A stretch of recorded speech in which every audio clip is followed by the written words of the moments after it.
जय बजरंगबली मित्रांनो, तर तुम्ही म्हणणार या बारक्यांच्या सोबत कुठं चाललाय? तर आज आम्ही चाललेलो किल्ला बघायला। आमच्या गल्लीतले लहान मुलांनी किल्ल्याची स्पर्धा ठेवलेली। सगळ्यात पहिला आलो माळावर जगदायांच्या घराजवळ।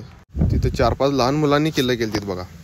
मग या छोट्या ताईने किल्ल्याची सगळी माहिती सांगितली। महाराजांनी स्वराज्य स्थापनेची प्रतिज्ञा घेतली होती। त्यांची माहिती ऐकून झाल्यावर आम्ही पण त्यांनी थोडा प्रश्न विचारला। त्यानंतर ही ताईने पवाडा ऐकून दाखवली बघा। सामने भेटीचा सांगावा खानाने हसत हसत कबूल केला।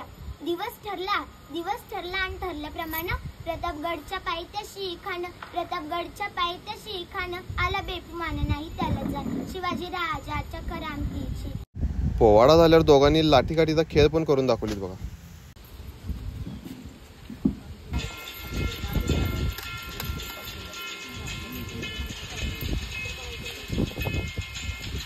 तेथून आलो आम्ही सिद्धिविनायक तरुण मंडळाजवळ।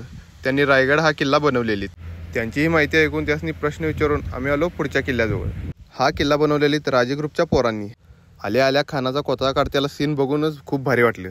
यांनीही प्रतापगड हा किल्ला बनवलेला। यांचीही माहिती ऐकून थोडे प्रश्न विचारून आम्ही आलो सरकार ग्रुपजवळ। यांनी विशाळगड आणि पन्हाळा असं 2 किल्ले केलतीत। या दोन्ही किल्ल्याच्या मध्ये बाजीप्रभू देशपांडेंचा पावनखिंड देखावाही सादर केलतीत।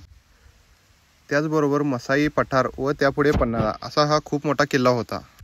मग आम्ही आलो छत्रपती शिवाजी चौकात। त्यांनी राजगड हा किल्ला बनवला होता। त्यांचा पण किल्ला 1 नंबर झाला होता।